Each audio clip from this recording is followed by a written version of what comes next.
মৃগয়া বিহারী রাজা যযাতি পিপাসার্ত ও পরিশ্রান্ত হয়ে ঈশ্বর ইচ্ছা অনুসারে পুনরায় সেই স্থানে উপস্থিত হলেন। সেখানে তিনি দেবযানী ও শর্মিষ্ঠার সঙ্গে দিব্য অলঙ্কারে অলঙ্কৃত সেই ক্রীড়ারত রমণীদের দেখলেন। আরও দেখলেন যে দেবযানী রত্নখচিত একটি আসনের ওপরে সহাস্য মুখে উপবেশন করে আছেন, আর রূপে অতুলনীয়া সেই রমণীদের মধ্যে প্রধানা, স্বর্ণালঙ্কারে অলঙ্কৃতা এবং মধুর হাসিনী আরও একটি কন্যা সেই আসনের থেকে নিকৃষ্ট আসনে উপবেশন করে দেবযানীর পাদ সংবাহন করছে।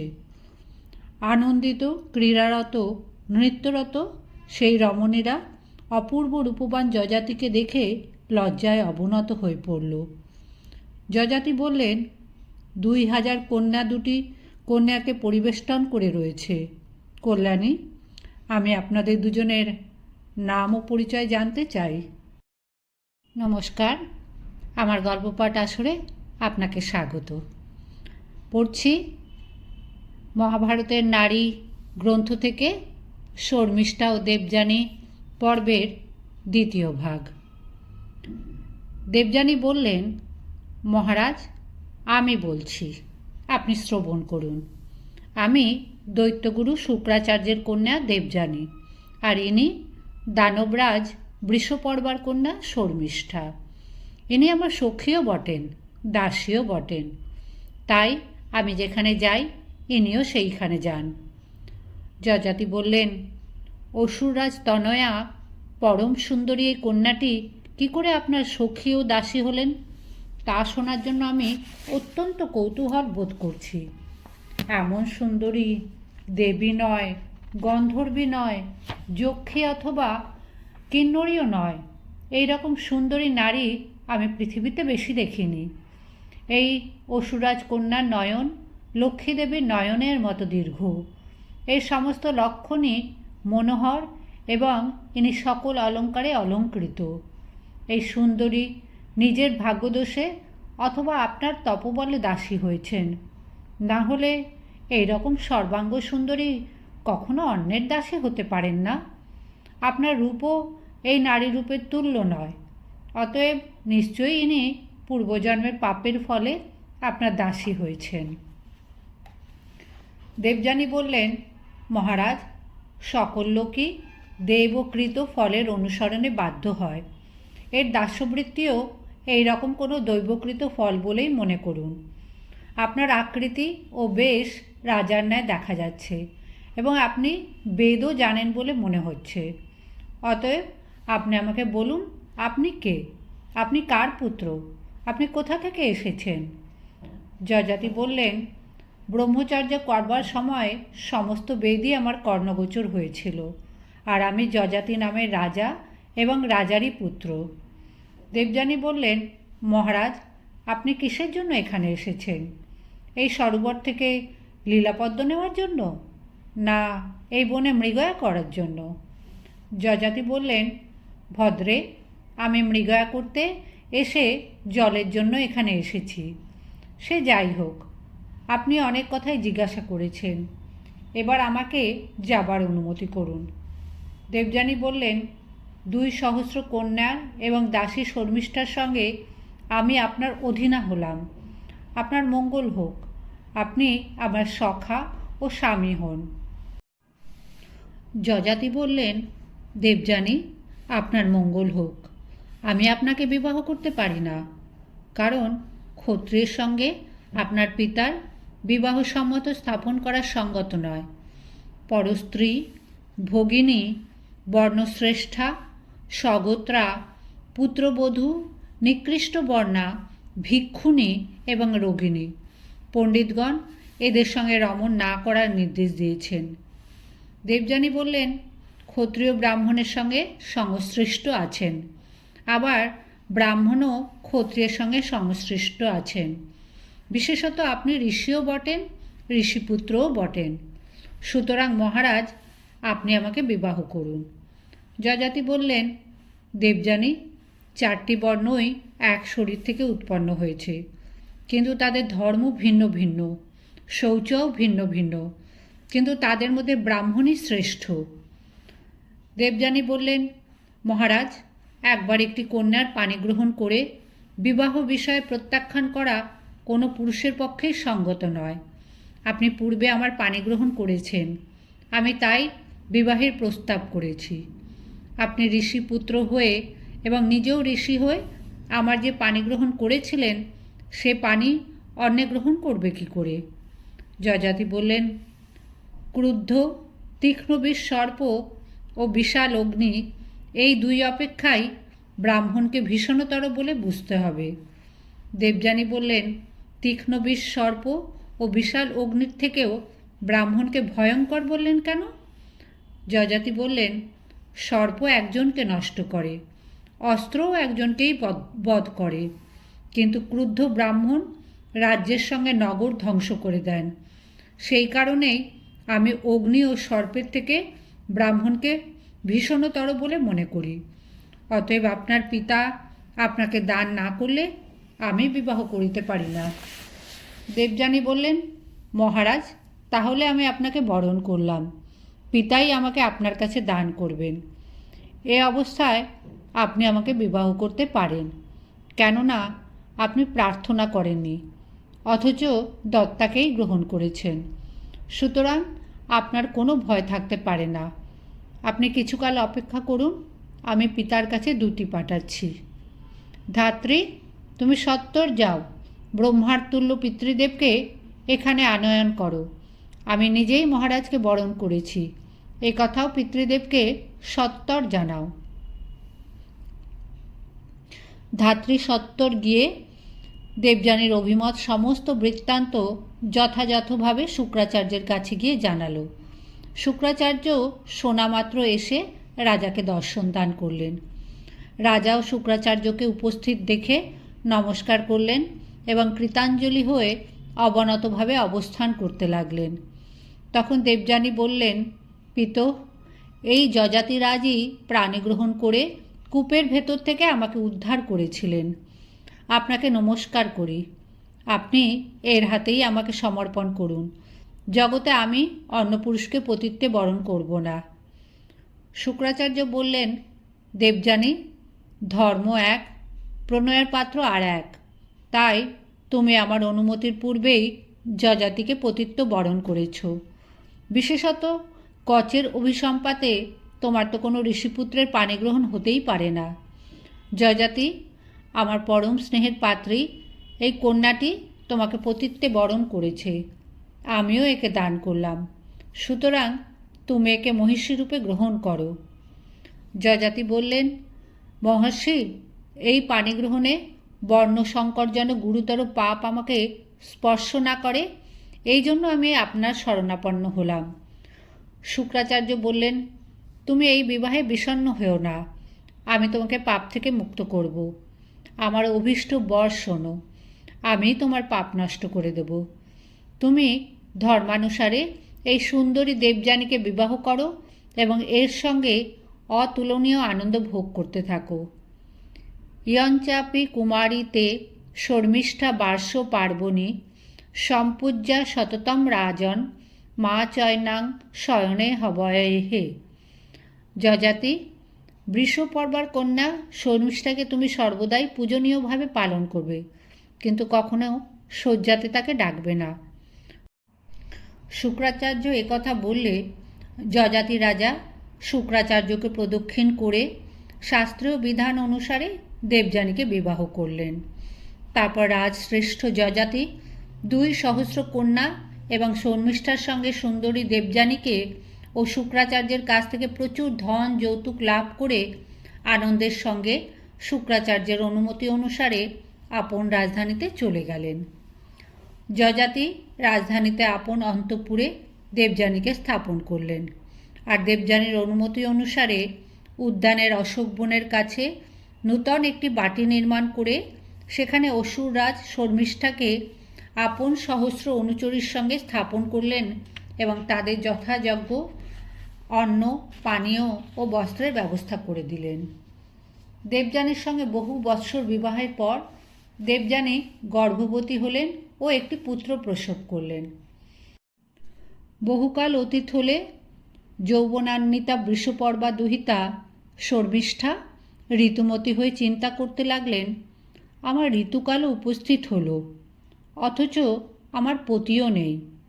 এখন আমি যে যন্ত্রণায় পতিত হলাম তার উপশম হবে কি উপায়? দেবযানী তো পুত্রবতী হয়েছে, কিন্তু আমার যৌবন নিষ্ফল এসেছে। সে যাই হোক, দেবযানী যেমন নিজেই প্রতিবরণ করেছে, আমিও তেমনই নিজে প্রতিবরণ করব। রাজা আমাকে অবশ্য পুত্রদান করবেন, এই আমার বদ্ধ মূল ধারণা। সুতরাং এই নির্জন স্থানে তার সঙ্গে সাক্ষাৎ হবে কি করে? কিছুক্ষণ পর রাজা যযাতি আপন ভবন থেকে বেরিয়ে ঈশ্বরের ইচ্ছায় সেই অশোক বনের কাছে শর্মিষ্ঠাকে দেখতে পেলেন। মধুর হাসিনী শর্মিষ্ঠা সেই নির্জন স্থানে রাজাকে একাকী দেখে কাছে গিয়ে কৃতাঞ্জলি হয়ে তাকে বললেন, মহারাজ, বিষ্ণু, ইন্দ্র, চন্দ্র, যম, বরুণও আপনার গৃহে স্ত্রীলোকদের দেখতে পারেন না, অন্য পুরুষ কোন ছাড়। মহারাজ, কুলশীল ও রূপের সঙ্গে আমার সম্পর্কে সব কিছুই আপনি জানেন। অতএব আমি অনুনয় করছি যে আপনি আমার ঋতু রক্ষা করুন। যযাতি বললেন, শর্মিষ্ঠা, তোমার স্বভাব ও কুলও জানি, এবং তোমার সূচ্যগ্র পরিমাণ রূপও যে নিন্দিত নয় তাও দেখছি। শর্মিষ্ঠা বললেন, ন নর্মযুক্তম বচনম হীনস্তে ন ত্রিষু রাজন ন বিবাহকালে প্রাণাত্যয়ে সর্বধনাপহারে পঞ্চানৃত্যা নাহুর পাতকানি। মহারাজ, পরিহাসের সময়, স্ত্রীলোকের মনোরঞ্জনের সময়, বিবাহের সময়, প্রাণ যাবার সময় এবং সর্বস্ব অপহরণের সময়, এই 5টি সময় মিথ্যা বললে পাপ হয় না। কিন্তু সাক্ষ্য দেবার সময় বিচারক জিজ্ঞাসা করলে যে লোক মিথ্যা বলে তারই মিথ্যা বলার জন্য পাপ হয়। আর কোনো একটি বিষয় নিয়ে দুজনে বিবাদ আরম্ভ করলে তাদের মধ্যে যদি কেউ মিথ্যা বলে তারও পাপ হয়। যযাতি বললেন, রাজাই প্রজাদের দৃষ্টান্তস্থল। তিনি যদি মিথ্যা বলে সেই পাপে বিনষ্ট হন, প্রজারাও তার দৃষ্টান্তে মিথ্যা বলে সেই পাপেই বিনষ্ট হতে থাকে। সুতরাং আমি বিপন্ন হয়েও মিথ্যা বলতে বা করতে প্রস্তুত নই। মহারাজ, শর্মিষ্ঠা বললেন, যিনি নিজের পতি এবং যিনি সখীপতি, এরা দুজনাই সমান এবং 2 সখীর বিবাহও সমান। সুতরাং সখী দেবযানী আপনাকে বিবাহ করায় আপনি আমারও পতি হয়েছেন। যযাতি বললেন, আমার ব্রত আছে, প্রার্থনাকারীকে প্রার্থিত বস্তু দেব। তুমি প্রার্থনা করছো, অতএব আমার কি করা উচিত তা তুমিই বলো। শর্মিষ্ঠা বললেন, মহারাজ, আমাকে পাপ থেকে রক্ষা করুন এবং ধর্ম উৎপাদন করুন।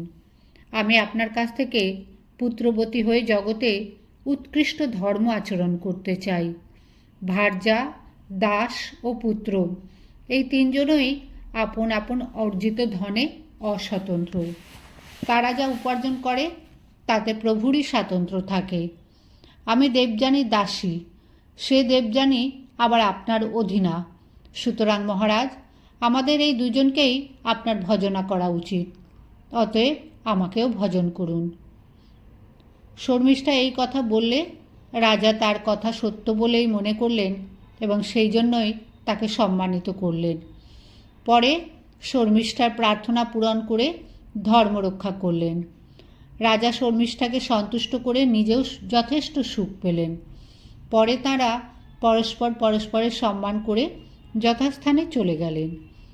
যযাতির সঙ্গে সম্মেলনে মধুর হাসিনী শর্মিষ্ঠা সেই রাজা থেকেই প্রথম গর্ভ ধারণ করলেন। তারপর পদ্মনয়না শর্মিষ্ঠা যথাসময় দেব বালক সুদৃশ একটি বালক প্রসব করলেন। দেবযানী শর্মিষ্ঠার পুত্র হয়েছে শুনে গভীর দুঃখে তার কাছে গিয়ে বললেন, সুন্দরী, তুমি কামে অধীর হয়ে একই পাপ করে ফেলেছ। শর্মিষ্ঠা বললেন, ধার্মিক ও বেদ পারদর্শী কোনো ঋষি এসেছিলেন, তিনি বরদান করতেও সমর্থ ছিলেন। আমি ধর্মসঙ্গতভাবেই তাঁর কাছে কাম প্রার্থনা করেছিলাম। আমি অন্যায়ভাবে কামাচরণ করিনি। সেই ঋষি থেকেই আমার এই পুত্র জন্মেছে। আমি তোমাকে সত্য কথাই বলছি। দেবযানী বললেন, তুমি যা বলছো তাই যদি ঘটে থাকে তবে ভালোই হয়েছে। তুমি কি সেই ব্রাহ্মণকে চেনো? আমি তার নাম, বংশ ও গোত্র জানতে ইচ্ছা করি। শর্মিষ্ঠা বললেন, দেবযানী, তিনি তপস্যার তেজে সূর্যের ন্যায় দীপ্তি পাচ্ছিলেন, তাই তাকে দেখে ওসব বিষয় তাকে জিজ্ঞাসা করতেই আমার সামর্থ্য হয়নি। দেবযানী বললেন, শর্মিষ্ঠা, যদি এমনই হয় যে বর্ণশ্রেষ্ঠ ও শ্রেষ্ঠ ব্রাহ্মণ থেকে তুমি সন্তান লাভ করে থাকো, তবে তোমার প্রতি আমার ক্রোধ নেই। দেবযানী ও শর্মিষ্ঠা পরস্পর হাস্য পরিহাসে কিছু সময় অতিবাহিত করলেন। দেবযানী শর্মিষ্ঠার কথা সত্য ভেবে আপন ভবনে চলে গেলেন। যযাতি দেবযানীর গর্ভে দ্বিতীয় ইন্দ্র ও বিষ্ণুর ন্যায় যদু ও তুর্বসু নামে দুটি পুত্র জন্ম দিলেন, আর বৃষপর্বানন্দিনী শর্মিষ্ঠা যযাতি থেকে দ্রজ্য, অনু ও পুরু নামে তিনটি পুত্র লাভ করলেন। তারপর কোনো এক সময় দেবযানী যযাতির সঙ্গে নির্জন উদ্যানে গমন করলেন। তিনি সেখানে গিয়ে দেখলেন দেবতার ন্যায় রূপবান তিনটি বালক আপন মনে খেলা করছে। দেবযানী বিস্ময়ের সঙ্গে যযাতিকে বললেন, মহারাজ, দেব বালকের ন্যায় সুলক্ষণ সম্পন্ন এই বালক কটি কার? এরা রূপে ও তেজে আপনার সদৃশ বলেই আমার মনে হচ্ছে। রাজাকে এই প্রশ্ন করে দেবযানী বালকদের জিজ্ঞাসা করলেন, পুত্রগণ, তোমাদের নাম কি? তোমরা কোন বংশে জন্মেছ? তোমাদের পিতাকে সব আমার কাছে বলো। আমি তোমাদের বংশ ও পিতার বিষয় জানতে ইচ্ছা করি। সেই বালক তিনটি তর্জনী অঙ্গুলি দ্বারা রাজা যযাতিকে এবং দূরস্থিত মাতা শর্মিষ্ঠাকে দেখিয়ে দিল এবং মুখেও তাই বলল। দেবযানীকে এই উত্তর দিয়ে বালক তিনটি মিলিত হয়ে রাজা যযাতিকে আলিঙ্গন করতে গেল, কিন্তু দেবযানী উপস্থিত থাকায় রাজা তাদের আদর করলেন না। বালকগণ তখন রোদন করতে করতে শর্মিষ্ঠার কাছে গেল। সেই বালকদের রোদনে রাজা লজ্জিত হলেন। দেবযানী রাজার প্রতি সেই বালকদের প্রণয় দেখে প্রকৃত ঘটনা বুঝতে পারলেন এবং শর্মিষ্ঠাকে বললেন, তুমি আমারই অধীন হয়ে আমার অপ্রিয় কার্য করেছ। তুমি এখনই সেই অসুরের স্বভাবেই আছো এবং আমাকে এতটুকুও ভয় করো না। শর্মিষ্ঠা বললেন, দেবযানী, আমি যে ঋষি বলেছিলাম তা তো সত্যই, আর আমি ন্যায় ও সত্য অনুসারেই চলেছি, সুতরাং তোমাকে ভয় করি না। তারপর তুমি যখন একে পতিত্বে বরণ করেছিলেন, আমিও তখন একে পতিত্ব বরণ করেছিলাম, কারণ ধর্ম অনুসারে সখীর পতি নিজের পতি হয়। তুমি বয়োজ্যেষ্ঠা এবং ব্রাহ্মণ কন্যা, সুতরাং আমার পূজনীয়া এবং মাননীয়া, কিন্তু তোমার অপেক্ষা রাজর্ষি আমার বিশেষ পূজনীয়। দেবযানী শর্মিষ্ঠার কথা শুনে বললেন, মহারাজ, আপনি আমার অপ্রিয় কার্য করেছেন, সুতরাং আমি আর এখানে থাকব না। দেবযানী এই কথা বলে ক্রন্দন করতে করতে মলিন মুখে শুক্রাচার্যের নিকট উপস্থিত হলেন। যযাতি তাকে অনুসরণ করলেন। শুক্রাচার্যকে দেখে নমস্কার করে দেবযানী বললেন, অধর্ম ধর্মকে জয় করেছে এবং নীচ ওপরে উঠেছে। বৃষপর্বার দুহিতা শর্মিষ্ঠা আমাকে অতিক্রম করেছে। এই রাজা যযাতি শর্মিষ্ঠার গর্ভে তিনটি পুত্র উৎপাদন করেছেন, আর আমি দুর্ভাগা বলে আমার গর্ভে দুটি পুত্র জন্মিয়েছেন। ইনি ধর্মজ্ঞ বলে বিখ্যাত হলেও আপন মর্যাদা লঙ্ঘন করেছেন।